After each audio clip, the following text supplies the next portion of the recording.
Original எக்யூப்மெண்ட்டாக உலகெங்கும் உள்ள கனரக வாகன உற்பத்தியாளர்களுக்கு சர்வதேச தரத்தில் மலிவான விலையில் வழங்கி கொண்டு வருவதுதான் எங்களுடைய நிறுவனமாகிய எம்ஏ நிறுவனம்.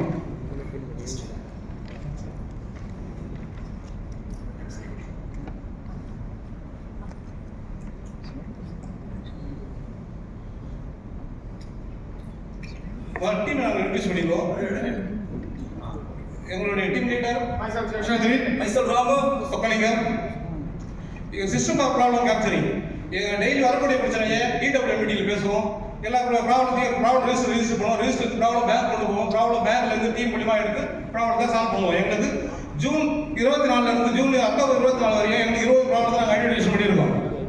இதுதான் எங்களோட ப்ராப்ளம் பேங்க். எங்கள் ப்ராப்ளம் பேங்க்கில் 10வது இருக்கக்கூடிய ப்ராப்ளம் அதுதான் நாங்கள் எடுத்திருக்கோம். OPS fail due to spring seat missing and wrong orientation. Collection of the problem எங்களோட ரீஒர்க் பண்ணுற ரிஜிஸ்ட்ரேஷன் டேபிள் பார்த்தீங்கன்னா எல்லா ஷிஃப்ட்லையுமே எங்களுக்கு இந்த ப்ராப்ளம் வருது. 5 மாதத்துல 123 நம்பர் எங்களுக்கு ப்ராப்ளம் வாங்கிருக்கு. இப்போ எங்கள் பேரோட்டாவில் பார்த்தீங்கன்னா 5 மாதத்துல 123 நம்பர் இருக்குது. அதுதான் எங்களுக்கு அதிகம் இருக்குது. ப்ராப்ளம் டெஃபினேஷன் எங்களோட ப்ராப்ளம் என்ன? Wrong orientation spring sheet and spring sheet missing. எங்க self setting automatic stock adjuster LT-ல எவ்வளவு வருது? ஒரு மாதம் சராசரி 25 வருது. டீம் டார்கெட் நம்ம டீம் என்ன? To eliminate spring sheet missing and wrong orientation thrust bush assembly. Target 25ல 0 ஆகணும். எப்போ உள்ள முடியும்? ஜனவரி 25 குள்ள கம்ப்ளீட் பண்ணிடணும். ப்ராசஸ் ஃப்ளோ எங்க லைனோட ப்ராசஸ் ஃப்ளோ. இந்த ப்ராசஸ் ஃப்ளோல ரெண்டாவது ஸ்டேஷன் த்ரெஷ் புஷ் அசெம்பிளில தான் இந்த spring sheet wrong orientation missing வருது. இத தான் நாங்க எலிமினேட் பண்ண போறோம். இது எங்களோட process flow thrust bush assembly.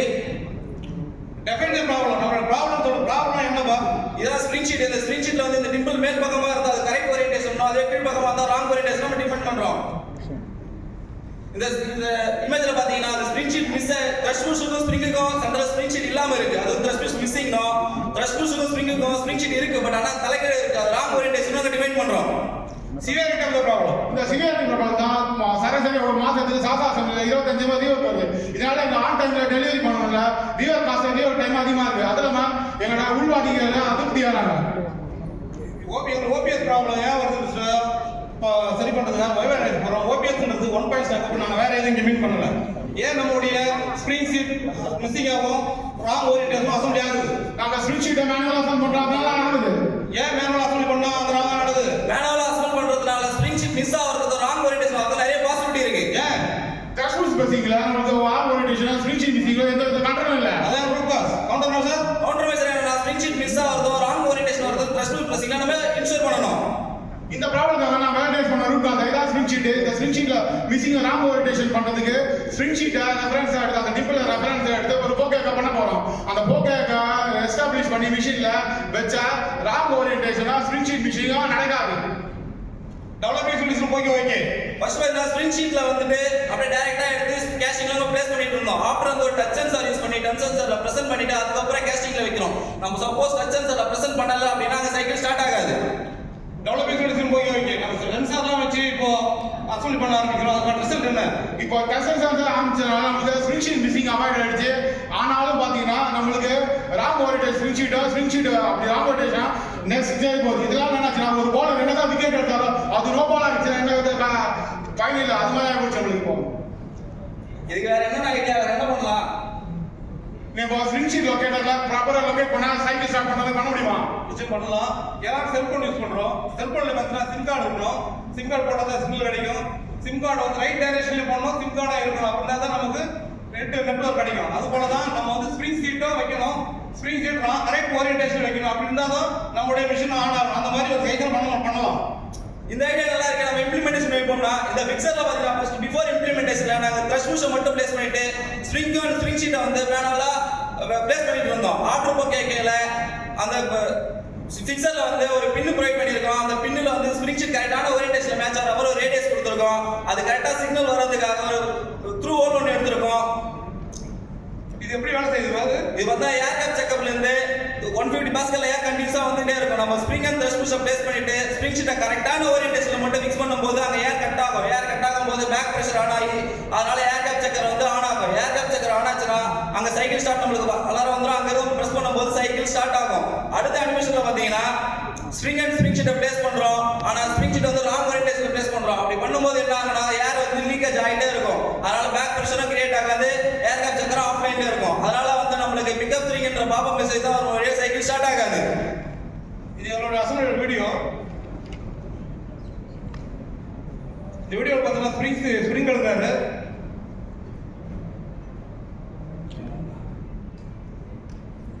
Operator கொஞ்சம் ஸ்பீடா இருக்காரு. ஸ்ப்ரிங் எடுத்து கேஸ்டிங் லோட் பண்ணிட்டு ஃபிக்ஸர் லோட் பண்ணிட்டோம். அடுத்து ட்ரஸ் பூஸ்டர் எடுத்து ஃபிக்ஸர் லோட் பண்ணிட்டாரு. அது வரையும் இவங்க வந்து இண்டிகேஷன் வந்து ஆஃப்லியாக இருக்கும், அந்த சென்சார் ஆன் ஆகாது. ஸ்பீக்கர் ஸ்ப்ரிங் சீட்னு சொல்லும். ஸ்ப்ரிங் சீட் எடுத்தாரு, ராங் ஓரியன்டேஷன் வைக்கிறாரு. அதாவது சிம் கார்டை வந்து தப்பாக போடுற மாதிரி தான் இது. ராங் ஓரியன்டேஷன் வைக்கிறாரு. எங்களுக்கு வந்து ஏர்கிராஃப்ட் சக்கர் ஆன் ஆகாது, ஆஃப் கண்டிஷன்லேயே இருக்கும். அலாரம் வந்து எங்களுக்கு பிக்கப் ஸ்ப்ரிங் சீட்டு சொல்லிட்டே இருக்கும். சைக்கிள் ஸ்டார்ட் பண்ணாரு, சைக்கிள் ஸ்டார்ட் ஆகாது. அந்த இடத்துல தப்பு, அந்த இடத்துல நிறுத்துறோம். இப்போ அதே ஸ்ப்ரிங் சீட்டை எடுத்து ரைட் ஓரியன்டேஷன் வைக்கிறோம். ஏர்கிராஃப்ட் சக்கர் ஆன் ஆகும், சைக்கிள் ஸ்டார்ட் பண்ண அலாரம் வரும். சைக்கிள் ஸ்டார்ட் பண்ணுவாரு, ஆப்ரேஷன் நடக்கும், நெக்ஸ்ட் ஸ்டேஷன் மூவ் பண்ணுவோம்.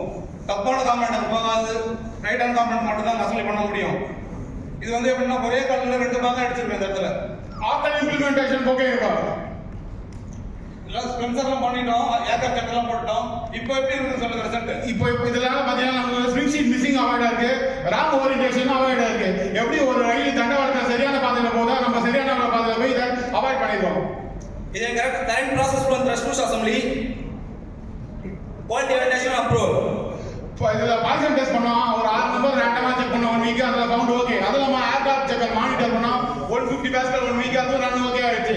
ஃபைனலாக டேட்டா கேப்சரிங் மெத்தட் சேஞ்ச் பண்ணி 3 வீக்ஸ் ரன் பண்ணோம், அது ஓகே. 4 டைம் சேஞ்ச் பண்ணிக்கோம், இன்டர்னல் ப்ராசஸ் ஆடி கம்ப்ளீட் பண்ணிட்டோம். ஒரு போர்ட்டபிள் முன்னேச்சர் மந்த் மூலமா நாங்கள் ஆக்ஷன் எடுத்திருக்கோம். டேட்டா கம்பேரிசன் இந்த போய்க்கு முன்னாடி பார்த்தா 25 நம்பர் ஒரு மந்த் வந்திருந்தது ஆவரேஜா. போய்க்கு பிறகு எங்கள் பேரட்டோட 0 ஆயிடுச்சு. 25 நம்பர் எங்களுடைய போய்க்கு அப்புறம் பார்த்தீங்கன்னா 0 இன்னி வரையும் நாங்கள் அதை மெயின்டைன் பண்ணிட்டே வரோம். டேஞ்சபிள் பெனிஃபிட் ஒரு மாதம் சராசரியாக 25 வந்து ஸ்ப்ரிங் ஷீட் மிஸ்ஸிங் ஒரு ராங் ஓரியன்டேஷன் இப்போ 0 ஆயிடுச்சு.